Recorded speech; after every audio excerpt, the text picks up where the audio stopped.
Star hospitals Banjara hills తో పాటు ఇప్పుడు ఫైనాన్షియల్ డిస్ట్రిక్ట్ లో కూడా 12,000 రూపాయలు ఇస్తామన్నారు కాబట్టి ఆ 12,000 ఇవ్వనందుకు కూడా వాళ్ళు కూడా ఈ గ్రామ సభలకు వచ్చిన అధికారులని కాంగ్రెస్ నాయకులు నిలదీయాలని చెప్పేసి నేను విజ్ఞప్తి చేస్తున్నా. ఇల్లు లేని నిరుపేదలందరికీ 250 గజాల స్థానం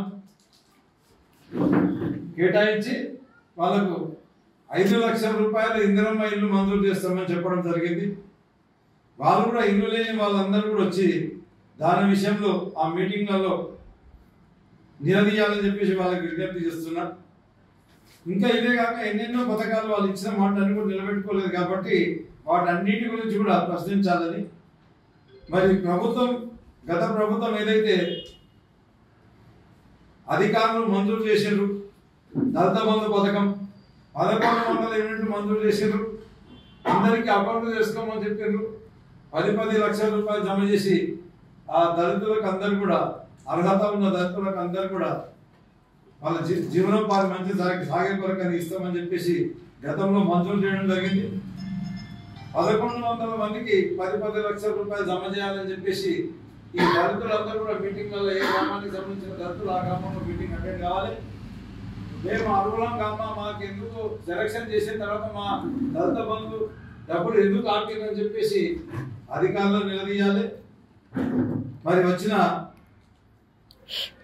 కాంగ్రెస్ పార్టీ నాయకులను కూడా నిలదీయాలని చెప్పి విజ్ఞప్తి చేస్తున్నాం.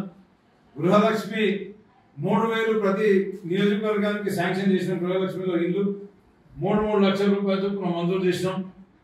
ఆ మంజూరు మేము చేయలేదు, అధికారులు గవర్నమెంట్ చేసింది, గత గవర్నమెంట్ చేసింది, మంజూరు చేసింది. ఆ మంజూరు చేసిన వాళ్ళందరూ కూడా అర్హులైన వాళ్ళే ఉన్నారు. ఈ అర్హులైన వాళ్ళందరూ కూడా ఇప్పటికే అక్కడక్కడ ఇల్లు కూడా కట్టుకోవడం కూడా జరిగింది.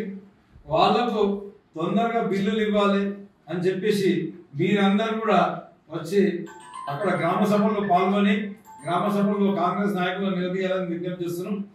మా బీఆర్ఎస్ పార్టీ, అప్పటి టీఆర్ఎస్ పార్టీ, ఇప్పుడు బీఆర్ఎస్ పార్టీ తెలంగాణ ప్రజల కొరకని పోరాటం చేసి తెలంగాణ ప్రజల స్థితిగతులు మార్చే కొరకని ప్రయత్నం చేసినాం, కొట్లాడినాం. కేంద్రం మెడల్ నుంచి తెలంగాణ రాష్ట్రం సాధించుకున్నాం. మాకు ప్రజలు అధికారం ఇచ్చిన తర్వాత ప్రజల కొరకని కష్టపడి ప్రజలకు వాళ్ళ ఆర్థిక స్థితిగతులు అన్ని కూడా మెరుగుపరిచినాం, అభివృద్ధి చేసినాం, అన్ని రంగాల్లో కూడా ముందుకు నడిపించినాం ఈ రాష్ట్రాన్ని. మాది పోరాటం చేసే పార్టీ కాబట్టి ఇప్పుడు కూడా ప్రజల పక్షాన నిలబడి ప్రజలకు ఇవన్నీ ప్రభుత్వం నుంచి రావాల్సిన వాళ్ళు ఇచ్చిన హామీలు నిలబెట్టుకునే వరకు ప్రజల పక్షాన నిలబడి ప్రజల పక్షాన పోరాటం చేసి మరి కాంగ్రెస్ నాయకుల మెడల్ వంచి వాళ్ళు ఇచ్చిన వాగ్దానాలు నిలబెట్టే కొరకని మేము ప్రజలకు అండదండం ఉంటాం. 100% రెగ్యులర్గా ప్రజల కొరకని పోరాటం చేస్తాం. తెలంగాణ కొరకు ఏ రకంగా అయితే పోరాటం చేసి సాధించినాము ఇక్కడ కూడా తప్పకుండా పోరాటం చేస్తాం. కాంగ్రెస్ పార్టీ వాళ్ళు కళ్ళబొల్లి మాటలు చెప్పి మళ్ళీ ఇంకా ఎంపీ ఎలక్షన్లు గెలుచుకుందాం, సర్పంచ్ ఎలక్షన్లు గెలుచుకుందాం అని చెప్పేసి డ్రామాలు ఆడుతుంది. ఆ డ్రామాలు సాగనివ్వం. మీరు ప్రజలందరికీ మేము అండదండం ఉంటాం కాబట్టి మీరు ఎవ్వరు కూడా నిరుత్సాహపడకుండా కాంగ్రెస్ పార్టీ ఇచ్చిన వాగ్దానాలు నిలబెట్టుకునే వాగ్దానాలు సాధించుకునే కొరకని మీరందరూ కూడా సైనికుల్లాగా నడవాలి. మీకు రావాల్సినవి కూడా మీరు పోరాటం చేసి సాధించుకోవాలి. ఆ పోరాటంలో భాగంగా మేము కూడా మీకు అందరికీ అండదండగా ఉంటామని చెప్పేసి ఈ కార్యకర్తలందరూ కూడా గట్టిగా కృషి చేయాలని చెప్పేసి మీరు కూడా ప్రతి గ్రామాన మా సర్పంచులు ఉన్నారు, మా ఎంపీటీసీలు ఉన్నారు, మా కార్యకర్తలు ఉన్నారు. ప్రజలకు ఈ కాంగ్రెస్ ప్రభుత్వం ఇచ్చిన హామీలు నిలబెట్టుకునే కొరకని సాధించుకునే కొరకని మన ప్రజలు సాధించుకునే కొరకని వాళ్ళు చేస్తున్న పోరాటంలో మా కార్యకర్తలందరూ కూడా బాగా చురుకైన కార్యకర్తలు ఉన్నారు. ఇప్పటి వరకు మా ఊళ్ళో ఎక్కడ ఒక రూపాయి అవినీతి చేయకుండా మా కార్యకర్తలు కానీ మా నాయకులు కానీ ప్రజల కొరకని కష్టపడ్డారు. ఇప్పటి కూడా ప్రజల కొరకని కష్టపడి సాధించుకుంటారు. వాళ్ళు మా నాయకులు అందరూ మంచుకున్నారు, అట్లా సాధించుకుంటారు. ఈ కాంగ్రెస్ దుర్మార్గులు మాట్లాడుతారు. బీఆర్ఎస్ పార్టీ అధికారంలో ఉన్నప్పుడు వాళ్ళు మొఖాలు చూసుకుంటా స్కీమ్లు ఇచ్చిందని మాట్లాడుతారు. ఇప్పటి వరకు మేము గ్రౌండ్ చేసిన స్కీమ్లలో ఎక్కడ ఎవరు మొఖాలు చూసి గ్రౌండ్ చేయలేదు. ఎవరైతే అర్హులున్నారో ప్రభుత్వమే డైరెక్ట్ అధికారులే సెలక్షన్ చేసి అధికారులే వాళ్ళకి స్కీమ్స్ కౌంట్ చేయడం జరిగింది. ఉదాహరణకి మా రుద్రారం విలేజ్లో ఎంతమంది దళితులు ఉన్నారో అంతమంది దళితులు మొత్తం ఒక్కరికి కూడా విడవకుండా పార్టీల లెక్కలు చూడకుండా వాళ్ళకి అప్పుడు కౌంట్ చేయడం జరిగింది. ఇప్పుడు కూడా అర్హులైన వాళ్ళని మన ప్రభుత్వ అధికారులే సెలెక్ట్ చేసుకోవడం జరిగింది. ఎక్కడ మా పార్టీ ఇంటర్ఫియర్ కాలేదు. కళ్యాణ లక్ష్మిలు అయినా అందరికీ అన్ని పార్టీల వాళ్ళకి ఇచ్చినాం. రైతు బంధు అన్ని పార్టీల వాళ్ళకి ఇచ్చినాం.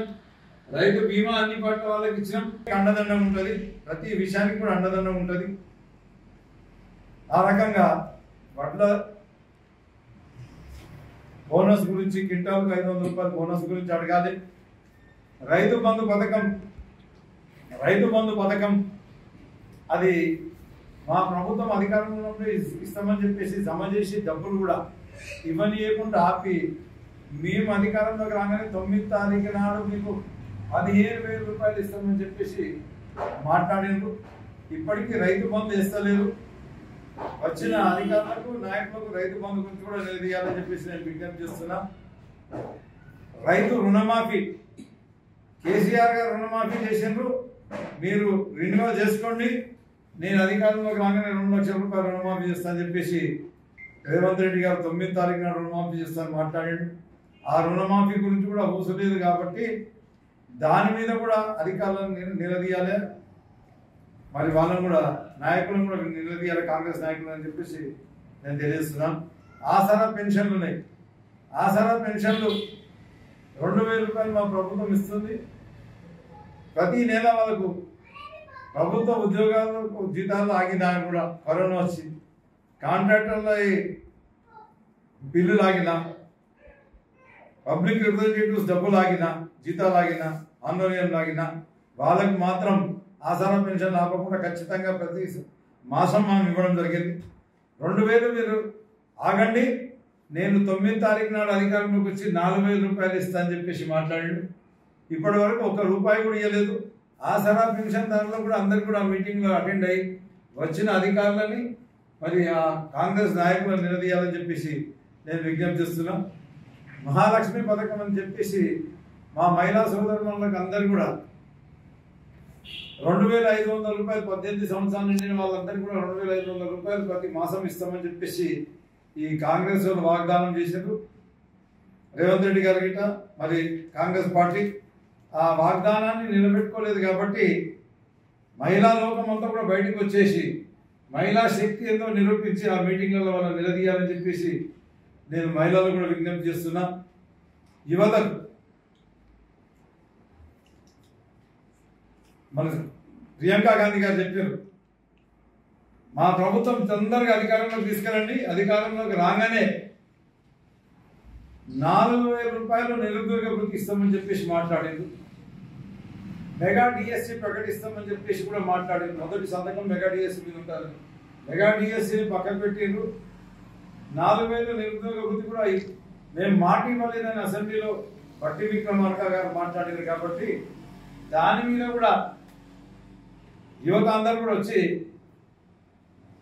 వచ్చిన అధికారులని మరియు కాంగ్రెస్ నాయకులను నిలదీయాలని చెప్పేసి నేను విజ్ఞప్తి చేస్తున్నా. ప్రతి ఒక్కరికి పార్టీలన్నీ పక్కన పెట్టేసి ప్రతి ఒక్కరికి అందే విధంగా పెన్షన్లు, ఆసరా పెన్షన్లు కానీ, వికలాంగుల పెన్షన్లు కానీ, అట్లనే స్కూల్లో ఎడ్యుకేషన్ విషయంలో కానీ పారదర్శకంగా గురుకుల పాఠశాలలో అడ్మిషన్ల విషయంలో కానీ, ఇంకా ఇట్లా వైద్యం విషయంలో కానీ ఏ విషయంలో అయినా సరే కాంగ్రెస్ ఉన్నప్పుడు వాళ్ళ అధికారంలో ఉన్నప్పుడు కనీసం ఒక సీఎం రిలీఫ్ ఫండ్ వాళ్ళ నాయకులు ఎవరికి అంటే వాళ్ళకి నాయకులకే ఇప్పించేవాళ్ళు.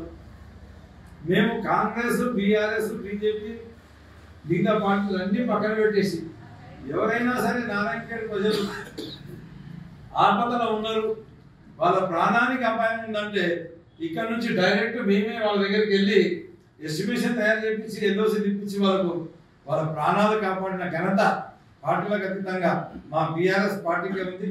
అదే మాదిరిగా సీఎం రిలీఫ్ ఫండ్ ఎవరైనా సరే దవాఖానాలు పెట్టుకుంటే పార్టీలకు అతీతంగా అందరికీ సీఎం రిలీఫ్ ఫండ్ ఇప్పించిన ఘనత మాకే ఉంది. మీరు చేసేవారు గతంలో కనుక మీరు మమ్మల్ని కూడా అదే రకంగా ఊహించుకుంటున్నారు.